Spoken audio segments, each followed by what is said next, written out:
Hello good morning, जोहार, मैं संजय और आप देख रहे हैं न्यूज झारखंड। समय हो चला है झारखंड की खबरों को जानने का, उनसे अपडेट होने का। तो चलिए जानते हैं आज की झारखंड की 25 मुख्य बड़ी खबरों को। उससे पहले अगर आप न्यूज झारखंड चैनल पर नए हैं तो प्लीज चैनल को सब्सक्राइब करके बेल आइकन प्रेस कर दीजिए, जिससे आप तक झारखंड की हर एक छोटी बड़ी खबर का अपडेट आप तक पहुंचता रहे।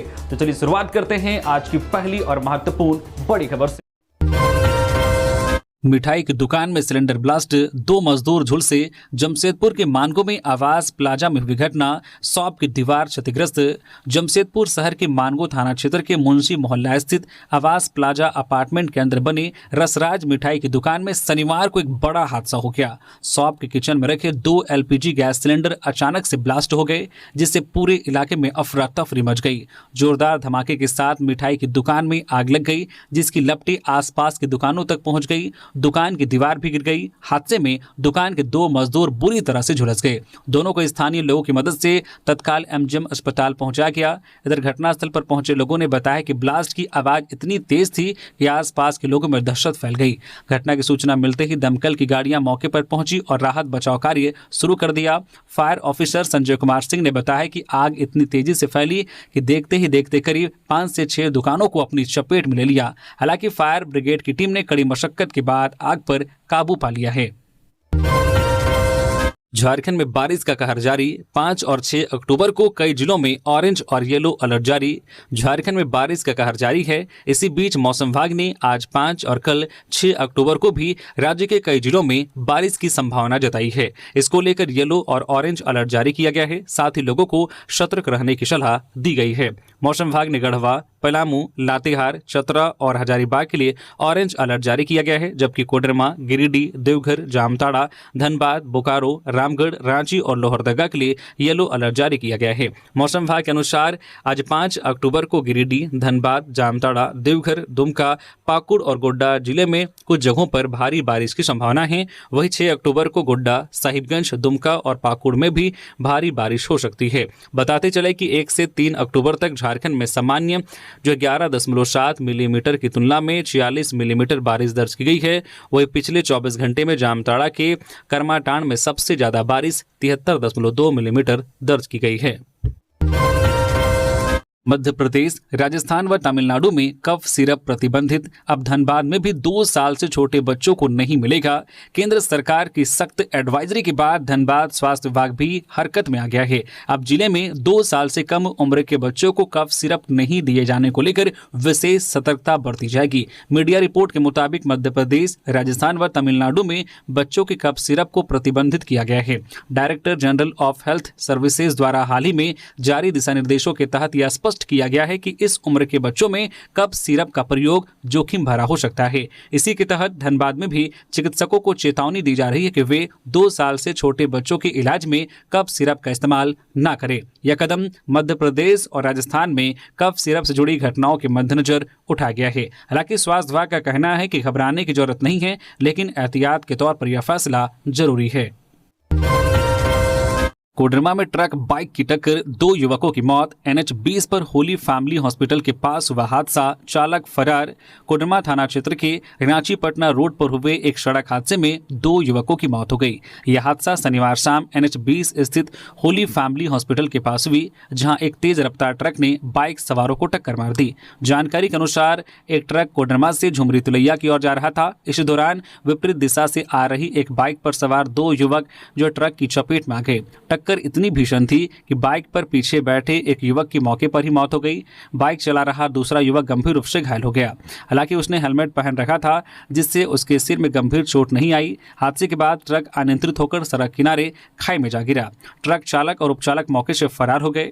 घटना के कुछ देर बाद तिलैया थाना प्रभारी विनय कुमार वहां से गुजर रहे थे। उन्होंने घायल युवक को एम्बुलेंस से सदर अस्पताल पहुंचाया, जहां इलाज के दौरान उसकी भी मौत हो गई। मृतकों की पहचान सतगामा थाना क्षेत्र के शरवाहना निवासी प्रवीण कुमार पिता रामलखन यादव और अरविंद कुमार पिता बद्रीनाथ यादव के रूप में हुई है। कोडरमा पुलिस ने मृतकों के परिजनों को घटना की सूचना दी। माओवादी मनाएंगे प्रतिरोध सप्ताह, इस दिन बंद का ऐलान, पूरे झारखंड में पुलिस अलर्ट। नक्सली संगठन भाकपा माओवादी 8 से लेकर 14 अक्टूबर तक प्रतिरोध सप्ताह मनाएंगे। वहीं 15 अक्टूबर को बंद का भी ऐलान नक्सलियों ने किया है। इस बंद और प्रतिरोध सप्ताह के दौरान नक्सली बड़ी वारदात को अंजाम देकर अपनी उपस्थिति दर्ज करवाने की कोशिश करते हैं। ऐसे में पूरे झारखंड में पुलिस अलर्ट घोषित किया गया है। भाकपा माओवादियों के पूर्वी रीजनल ब्यूरो के प्रवक्ता संकेत ने 15 अक्टूबर को बिहार, झारखंड, उत्तरी छत्तीसगढ़, पश्चिम बंगाल और असम बंद का ऐलान किया है। संकेत के द्वारा एक प्रेस रिलीज जारी कर बंद का ऐलान किया गया है। इसके साथ ही 8 अक्टूबर से लेकर 14 अक्टूबर तक बिहार, झारखंड, उत्तरी छत्तीसगढ़, पश्चिम बंगाल और असम में प्रतिरोध सप्ताह मनाने का भी ऐलान किया गया है।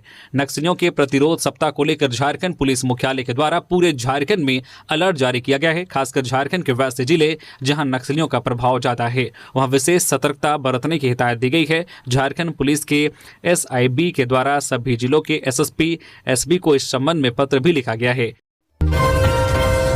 हजारीबाग के केरेडारी में ज्वेलरी दुकानदार के घर चोरी, 1.5 करोड़ के आसपास के जेवर नकदी पर चोरों ने किया हाथ साफ। हजारीबाग के केरेडारी थाना क्षेत्र में अज्ञात चोरों ने ज्वेलरी दुकानदार कुलदीप सोनी के घर से 1,41,70,000 रुपए की संपत्ति चोरी कर ली। यह घटना ओमेगांव स्थित जूनियर किड्स स्कूल के सामने शुक्रवार शाम को हुई। चोरों ने घर का दरवाजा और अलमारी का ताला तोड़कर सोने चांदी के जेवर और नकदी पर हाथ साफ किया। कुलदीप सोनी ने पुलिस को दिए आवेदन में बताया है कि दुकान बंद होने पर वे कीमती जेवरात घर में ही रखते थे। चोरी हुए सामान में 22 और 24 कैरेट के सोने के मंगलसूत्र, चेन, लॉकेट, जो झुमके सहित लगभग 1,30,00,000 रुपए के आभूषण शामिल हैं। इसके अलावा पत्नी और उनके निजी उपयोग के करीब 10 लाख रुपए के जेवर तथा 1,70,000 रुपए भी चोरी हुए हैं। परिवार के सदस्यों ने बताया कि घटना के दिन शाम करीब 4:30 बजे वे दुर्गा पूजा का मेला देखने सलगा गए थे। शाम 6 बजे लौटने पर उन्हें चोरी का पता चला। इधर घटना की सूचना मिलते ही केरेडारी पुलिस सक्रिय हो गई है। थाना प्रभारी विवेक कुमार ने बताया कि मामले की गंभीरता से जांच की जा रही है और जल्द ही इसका खुलासा किया जाएगा। पुलिस आसपास के इलाकों में संदिग्ध गतिविधियों पर नजर रख रही है और चोरों तक पहुंचने के लिए तकनीकी सहायता भी ले रही है। रांची में भाजपा नेता रमेश सिंह से राहुल सिंह गैंग के नाम पर मांगी गई रंगदारी। भाजपा नेता रमेश सिंह को एक बार फिर व्हाट्सएप कॉल के जरिए धमकी मिली है।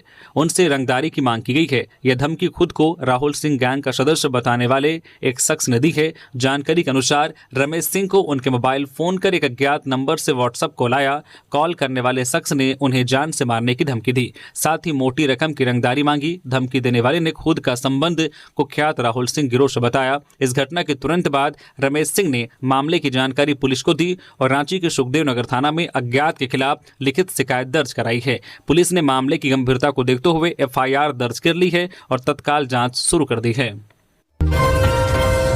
नीलांबर पीतांबर यूनिवर्सिटी के तीसरे दीक्षांत समारोह में भाग लेंगे राज्यपाल और मंत्री। 77 छात्रों को मिलेगा गोल्ड मेडल। नीलांबर पीतांबर यूनिवर्सिटी का तीसरा दीक्षांत समारोह सोमवार को आयोजित होगा। दीक्षांत समारोह में झारखंड के राज्यपाल संतोष कुमार गंगवार, झारखंड सरकार के वित्त मंत्री राधा कृष्ण किशोर, मंत्री सुदिव्य कुमार सोनू भी भाग लेंगे। दीक्षांत समारोह पलामू के GLA कॉलेज के खेल मैदान में आयोजित होगा। खेल मैदान के बगल में ही यूनिवर्सिटी का प्रशासनिक भवन भी मौजूद है। दरअसल नीलांबर पीतांबर यूनिवर्सिटी की स्थापना 2009 में हुई थी। स्थापना के बाद से यूनिवर्सिटी का यह तीसरा दीक्षांत समारोह है। दीक्षांत समारोह में 77 छात्रों को गोल्ड मेडल दिया जाना है। शनिवार की दोपहर तक 55 छात्रों ने अपना कंफर्मेशन दिया था। छात्रों को 15 मेडल राज्यपाल संतोष कुमार गंगवार के हाथों दिया जाएगा। बाकी के गोल्ड मेडल मंत्री के हाथों से प्रदान किए जाएंगे।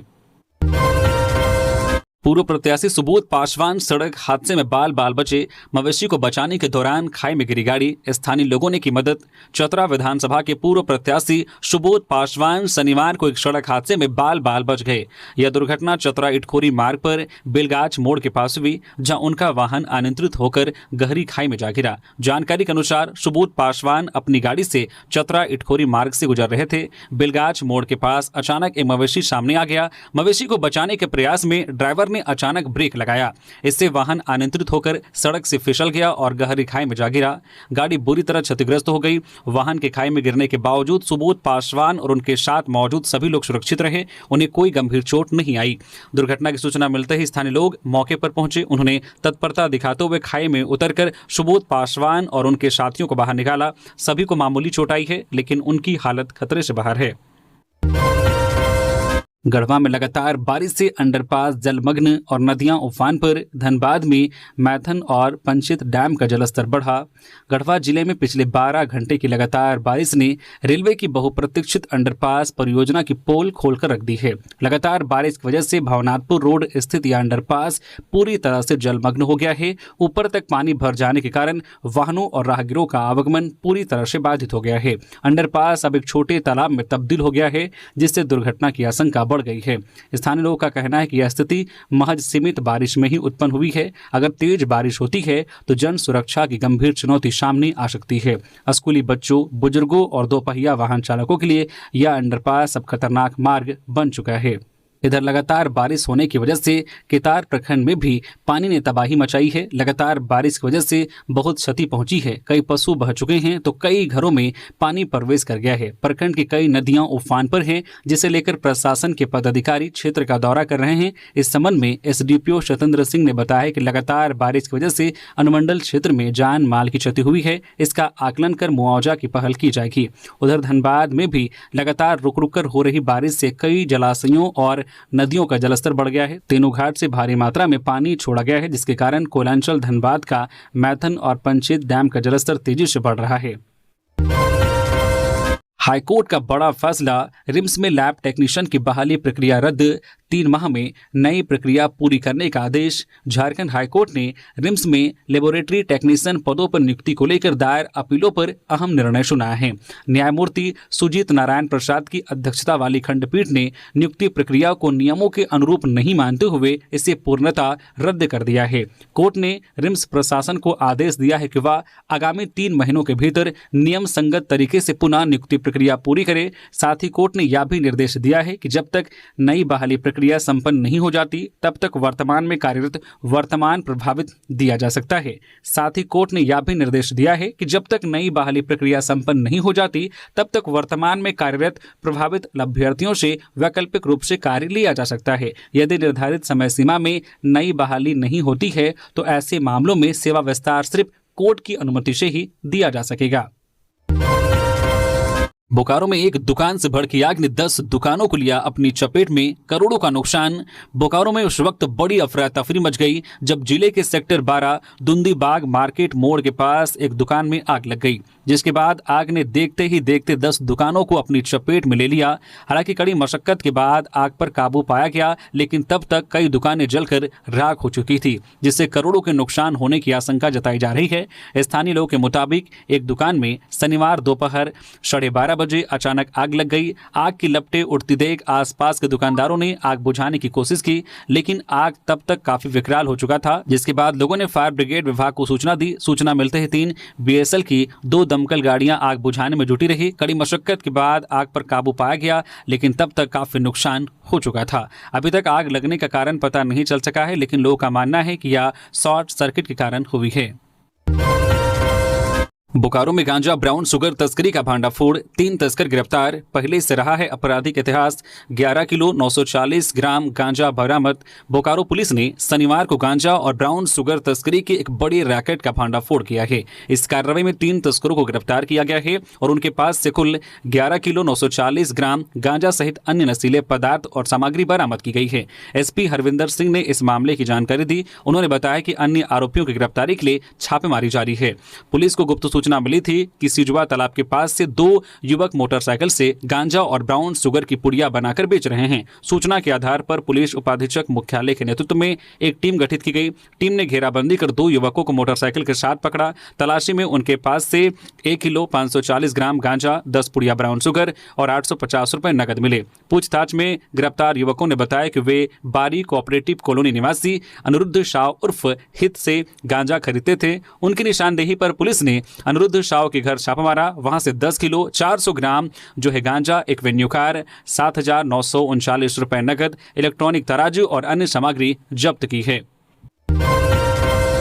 जेट आवेदन की अंतिम तिथि बढ़ाने की मांग, अभ्यर्थियों ने जेपीएससी सर्वर धीमा होने का लगाया आरोप। यदि आप जेट यानी झारखंड पात्रता परीक्षा में शामिल होना चाहते हैं और अभी तक आवेदन नहीं किया है तो देर ना करें, क्योंकि ऑनलाइन आवेदन देने की आखिरी तारीख समाप्त होने वाली है। झारखंड लोक सेवा आयोग द्वारा जारी विज्ञापन के अनुसार ऑनलाइन आवेदन की अंतिम तारीख 6 अक्टूबर है। करीब 17 वर्ष के बाद आयोजित हो रही इस परीक्षा के लिए 16 सितंबर से 6 अक्टूबर तक ऑनलाइन आवेदन लिए जाने हैं। झारखंड लोक सेवा आयोग द्वारा जारी विज्ञापन संख्या 8/2025 के अनुसार बड़ी संख्या में छात्रों ने आवेदन किया है। जानकारी के मुताबिक अब तक 50,000 से अधिक आवेदन जेपीएससी को प्राप्त हुए हैं। गौरतलब है कि सबसे पहला झारखंड पात्रता परीक्षा राज्य गठन के बाद 2008 में हुआ था, जो विवादों में रहा, जो अभी भी सीबीआई जांच के दायरे में है। इधर जेपीएससी सर्वर में तकनीकी खराबी होने का आरोप लगाते हुए छात्रों ने जेट आवेदन की तारीख बढ़ाने की मांग की है। छात्र नेता सत्यनारायण शुक्ला ने छात्रों को हो रही परेशानी को देखते हुए आयोग से आवेदन की तारीख को 1 सप्ताह बढ़ाने का आग्रह किया है। उन्होंने कहा है कि सोमवार को छात्रों का एक शिष्टमंडल आयोग के पदाधिकारियों से मिलकर ज्ञापन भी सौंपेगा। गिरिडीह में 2 पक्षों में मारपीट, 6 लोग घायल, जमीन विवाद में भिड़े दोनों पक्ष, घटना सीसीटीवी में कैद, दोनों पक्षों ने थाने में दिया आवेदन। गिरिडीह जिले के देवरी थाना क्षेत्र के भोजपुरो गांव में शनिवार को जमीन विवाद को लेकर 2 पक्षों के बीच हिंसक झड़प हो गई। इस घटना में आधा दर्जन से अधिक लोग घायल हो गए। पूरी वारदात सीसीटीवी कैमरे में कैद हो गई है। विवाद इतना बढ़ गया कि दोनों ओर से ईंट पत्थर और लाठी डंडे चलने लगे। घायलों को तुरंत स्थानीय स्वास्थ्य केंद्र ले जाया गया, जहां उनका इलाज जारी है। घटना के संबंध में माला देवी ने देवरी थाना में राजेश यादव सहित 8 अन्य लोगों के खिलाफ मारपीट, गाली गलौज और जान से मारने की धमकी देने का आरोप लगाते हुए आवेदन दिया है। वहीं दूसरे पक्ष से राजेश यादव ने भी थाने में शिकायत दर्ज कराई है। सूचना मिलते ही देवरी थाना प्रभारी सोनू कुमार पुलिस बल के साथ मौके पर पहुंचे और स्थिति को नियंत्रित किया। थाना प्रभारी ने बताया कि यह मारपीट जमीन विवाद के कारण हुई थी। पुलिस ने मौके पर पहुंचकर मामला शांत कराया और दोनों पक्षों से आवेदन प्राप्त किया है। पुलिस आवेदनों के आधार पर जांच पड़ताल कर रही है और उचित कार्रवाई का आश्वासन दिया है। चाईबासा कोर्ट में नहीं हो सकी राहुल गांधी की सुनवाई, व्यक्तिगत उपस्थिति से छूट के लिए दी याचिका, अब 9 अक्टूबर को सुनवाई। चाईबासा स्थित एमपी एमएलए विशेष न्यायालय में भाजपा नेता अमित शाह पर कथित आपत्तिजनक टिप्पणी को लेकर चल रहे मानहानि केस की सुनवाई शनिवार को नहीं हो सकी। कांग्रेस सांसद और लोकसभा में नेता प्रतिपक्ष राहुल गांधी ने ट्रायल के दौरान निजी उपस्थिति से छूट के लिए दंड प्रक्रिया संहिता की धारा 205 के तहत आवेदन किया है। इस पर अदालत को 4 अक्टूबर को फैसला सुनाना था, लेकिन न्यायाधीश के अवकाश पर होने के कारण सुनवाई टल गई। अब अगली सुनवाई 9 अक्टूबर को तय की गई है। मध्य प्रदेश पुलिस ने झारखंड के देवघर से 2 साइबर अपराधियों को किया गिरफ्तार। मध्य प्रदेश के पन्ना से पहुंची एक पुलिस टीम ने झारखंड के देवघर जिले में 2 साइबर अपराधियों को गिरफ्तार कर लिया। एक अधिकारी ने शनिवार को यह जानकारी दी। उन्होंने बताया कि आरोपियों की पहचान हसन राजा और इरफान अंसारी के रूप में हुई है, जिन्हें शुक्रवार को गिरफ्तार किया गया। इन पर आरोप है कि यह खुद को बैंक अधिकारी बताकर लोगों के साथ धोखाधड़ी करते थे। मधुपुर के उप संभागीय अधिकारी सत्येंद्र प्रसाद ने कहा कि दोनों आरोपी मध्य प्रदेश के पन्ना जिले के पवई थाना क्षेत्र अंतर्गत आने वाले एक सरकारी स्कूल के शिक्षक से 14 लाख रुपए की धोखाधड़ी करने में शामिल थे। सीएनजी ऑटो चालक संघ की बैठक आज 5 अक्टूबर को परिचालन संबंधित समस्याओं को लेकर सीएनजी ऑटो चालक संघ की बैठक आज रविवार को होगी। बैठक में राजधानी रांची के धुरवा और हटिया क्षेत्र में सीएनजी ऑटो चालकों के परिचालन संबंधित समस्याओं को लेकर चर्चा की जाएगी। ऑटो चालकों की बैठक धुरवा गोलचक्कर मैदान में होगी। यह जानकारी संघ के प्रदेश अध्यक्ष दिनेश सोनी ने दी। उन्होंने बताया कि बैठक में संघ के ऑटो चालकों की वर्दी, आई कार्ड, यात्री पड़ाव और भाड़ा सूची को लेकर भी विचार विमर्श किया जाएगा। जामताड़ा की फूलजोड़ी का डायवर्सन डूबा, बारिश में ठप हुई आवाजाही। NH 419 पर फूलजोड़ी में बना अस्थायी डायवर्सन तेज बारिश और पानी के बहाव में डूब गया है। पिछले 3 दिनों से लगातार हो रही मूसलाधार बारिश ने पूरे जिले की तस्वीर बदल दी है। कहीं सड़कें कट गई है तो कहीं पुल और डायवर्सन बह गए हैं। फूलजोड़ी में नए पुल का निर्माण कार्य जारी है, लेकिन धीमी गति के कारण बरसात के समय स्थानीय लोगों को भारी परेशानियों का सामना करना पड़ रहा है। डायवर्सन डूब जाने से जामताड़ा और धनबाद के बीच का सीधा संपर्क लगभग ठप हो गया है। अब वाहन चालकों को लंबा रास्ता घूमकर जाना पड़ रहा है। कई लोगों ने बताया कि पानी का तेज बहाव इतना खतरनाक है कि सड़क पार करना जान जोखिम में डालने जैसा हो गया है। लगातार बारिश ने न केवल परिवहन व्यवस्था ठप कर दी है, बल्कि किसानों की फसलों को भी भारी नुकसान हुआ है। झारखंड भाजपा के कार्यकारी प्रदेश अध्यक्ष आदित्य साहू का अभिनंदन, कार्यकर्ताओं ने ढोल बजाकर किया स्वागत। भाजपा के नवनियुक्त कार्यकारी प्रदेश अध्यक्ष आदित्य साहू का शनिवार 4 अक्टूबर को रांची महानगर कार्यालय में भव्य स्वागत किया गया। इस मौके पर कार्यकर्ताओं ने ढोल बजाकर, आतिशबाजी कर और मिठाई बांटकर पार्टी के नवनियुक्त कार्यकारी अध्यक्ष आदित्य साहू का अभिनंदन और स्वागत किया। अभिनंदन समारोह को संबोधित करते हुए नवनियुक्त कार्यकारी अध्यक्ष आदित्य साहू ने कहा कि मुझ जैसे एक बूथ स्तर पर कार्य करने वाला कार्यकर्ता अगर कार्यकारी अध्यक्ष बन सकता है तो वह भाजपा में ही संभव है। उन्होंने कहा कि भाजपा ही एकमात्र संगठन है जहां कार्यकर्ताओं को सम्मान मिलता है। उन्होंने कहा कि राष्ट्रीय नेतृत्व ने मेरे जैसे कार्यकर्ता पर जो विश्वास जताया है, हम उस विश्वास पर खरा उतरने का प्रयास करेंगे। सरायकेला पुलिस ने अपराधी छोटा सज्जाद को किया गिरफ्तार, लोडेड पिस्टल और देसी कट्टा बरामद। सरायकेला खारसावां जिला पुलिस ने अवैध हथियार रखने और गंभीर आपराधिक घटनाओं की योजना बनाने वाले एक शातिर अपराधी को पकड़ने में बड़ी सफलता पाई है। पुलिस ने कपाली और आजाद नगर क्षेत्र के कुख्यात अपराधी मोहम्मद सज्जाद अंसारी उर्फ छोटा सज्जाद को अवैध लोडेड पिस्टल और जिंदा कारतूस के साथ रंगे हाथों गिरफ्तार किया है। पुलिस को 3 अक्टूबर को गुप्त सूचना मिली थी कि शातिर अपराधी छोटा सज्जाद कपाली ओपी अंतर्गत सतलल्ला रेलवे लाइन डांगोडी के पास बैठा है और किसी गंभीर घटना को अंजाम देने की योजना बना रहा है। जिसके बाद अनुमंडल पुलिस पदाधिकारी चांडिल के निर्देश पर छापामारी टीम का गठन किया गया और सतलल्ला रेलवे लाइन डांगोडी कपाली में छापामारी की गई, जहां से कपाली गांव के ही मोहम्मद सज्जाद अंसारी 28 वर्षीय पिता मोहम्मद शहीद अंसारी को अवैध लोडेड पिस्टल के साथ रंगे हाथों गिरफ्तार किया गया। गिरफ्तार अपराधी की निशानदेही पर पुलिस ने एक और अवैध लोडेड देसी कट्टा और 2 जिंदा कारतूस बरामद किए हैं। पुलिस ने अपराधी के पास से एक मोबाइल फोन भी जब्त किया है। अफीम की खेती की तो जिंदगी हो जाएगी बर्बाद, सूचना नहीं देने पर जनप्रतिनिधियों पर भी गिरेगी गाज।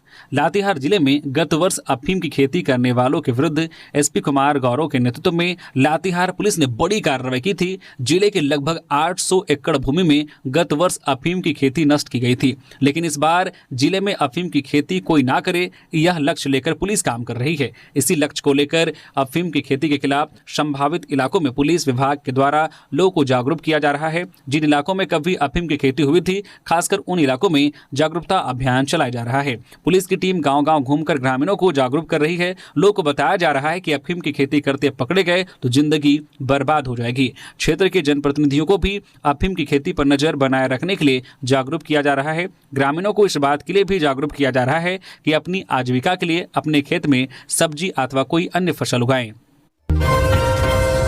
रांची में मूर्ति विसर्जन के साथ नगर निगम ने शुरू की तालाबों की सफाई।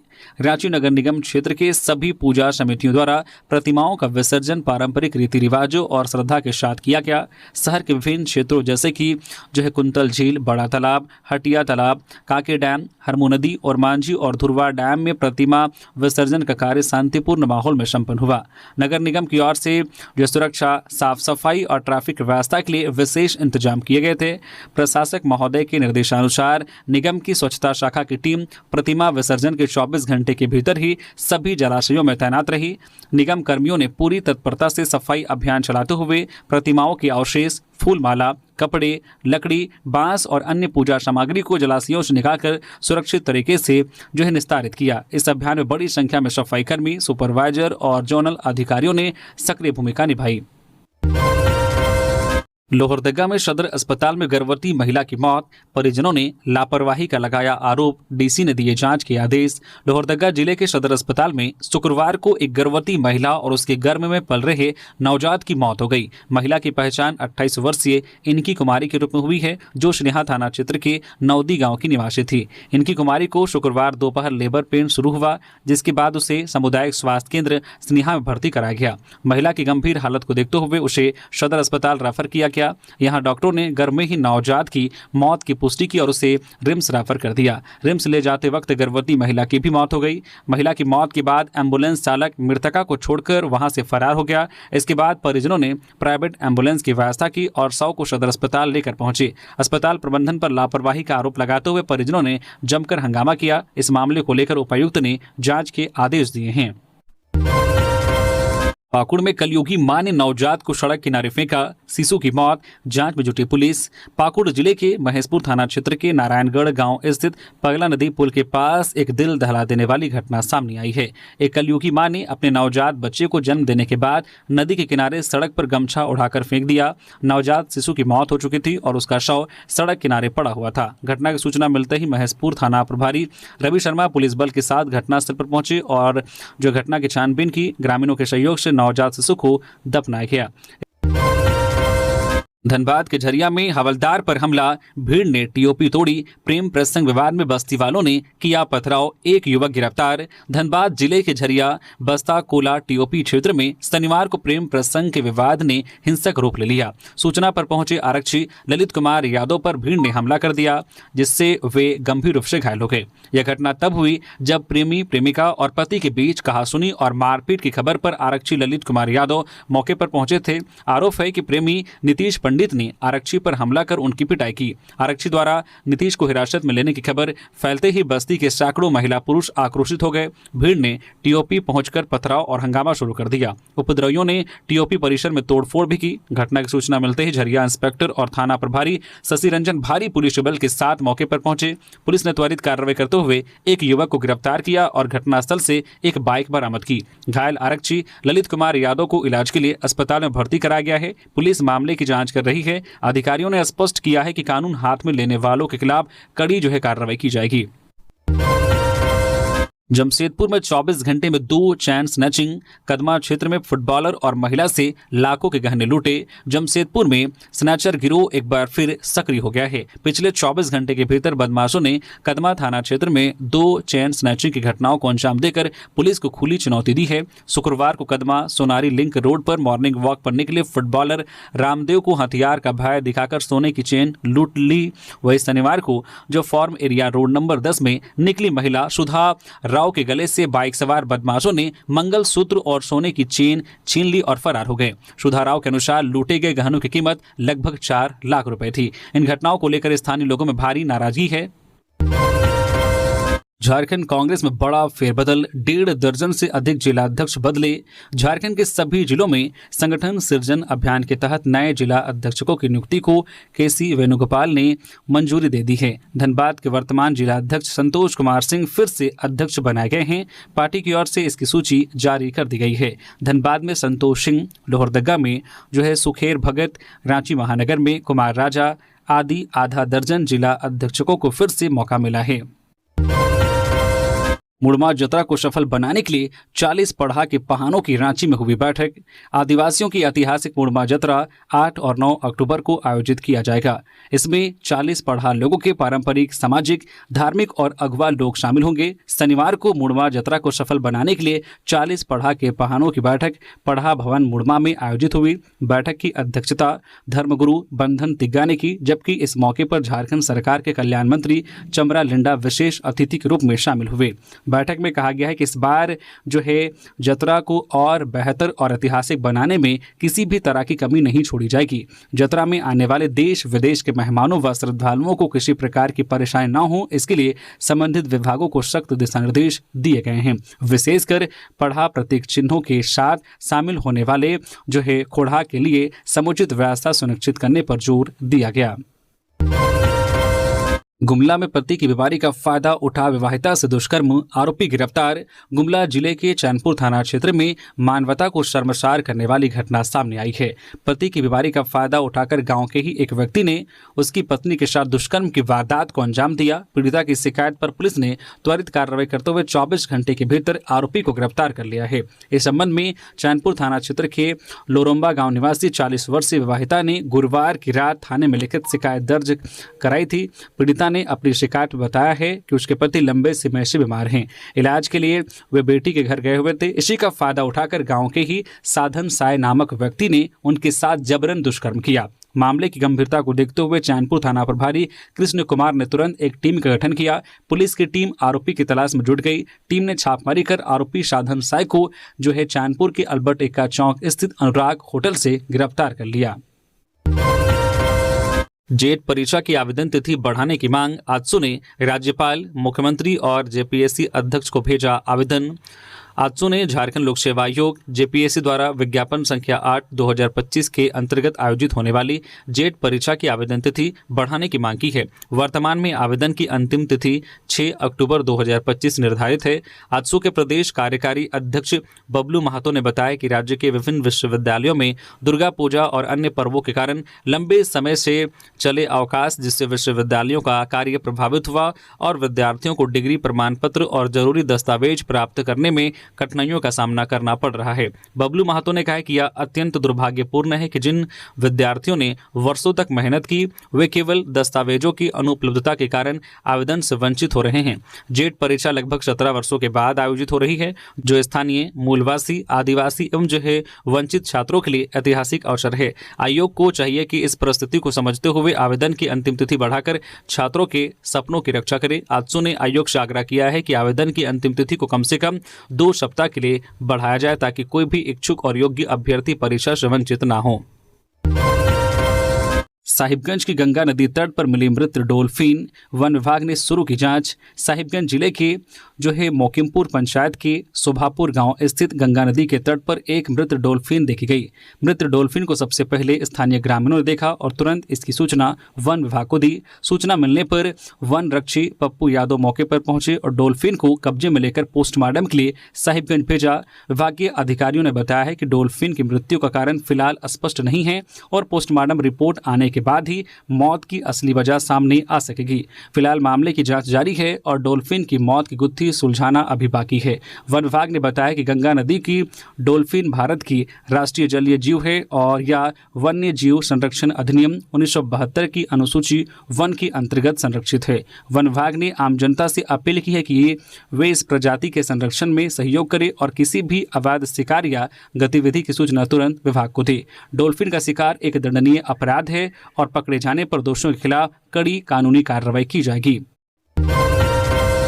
झारखंड की जनता सरकार की योजनाओं से जुड़कर विकास में भागीदार बने। कृषि मंत्री मांडर विधानसभा की जनता के लिए शनिवार का दिन योजनाओं की सौगात के नाम रहा। मांडर विधानसभा क्षेत्र की स्थानीय विधायक शाह, राज्य के कृषि, पशुपालन एवं सहकारिता मंत्री शिल्पी नेहा तिर्की ने 1 करोड़ 30 लाख से अधिक की योजनाओं का शिलान्यास किया। कृषि मंत्री ने मांडर प्रखंड में जो है मंदरों से एकलव्य मॉडल स्कूल तक करीब 71,73,000 रुपए की लागत से 1 किलोमीटर लंबी अप्रोच सड़क, इटकी प्रखंड के मौसीबाड़ी में 11 लाख रुपए की लागत से आंगनबाड़ी केंद्र और इटकी प्राथमिक स्वास्थ्य केंद्र परिसर में करीब 49,50,000 रुपए की राशि से तैयार होने वाले लैब टेस्टिंग यूनिट का शिलान्यास किया। शिलान्यास कार्यक्रम को संबोधित करते हुए मंत्री शिल्पी नेहा तिर्की ने कहा है कि राज्य की जनता को सरकार की योजनाओं से जुड़कर विकास का भागीदार बनने की जरूरत है। जनता विकास विरोधी ताकतों के झांसे में आकर सरकार की योजनाओं से वंचित रह जाती है, जबकि जरूरी योजनाओं के प्रति जागरूकता और उनका अधिक से अधिक लाभ लेने की है। तो ये थी आज की झारखंड की टॉप बड़ी खबरें। इसी तरह से झारखंड की हर एक छोटी बड़ी खबर देखने के लिए आप हमारे चैनल न्यूज़ झारखंड चैनल को सब्सक्राइब करके बेल आइकन प्रेस कर दीजिए, जिससे आप तक झारखंड की हर एक छोटी बड़ी खबर का अपडेट आप तक पहुंचता रहे। तो अभी के लिए बस इतना ही, हमें दीजिए इजाजत, फिर मिलते हैं किसी और खबरों के साथ। धन्यवाद।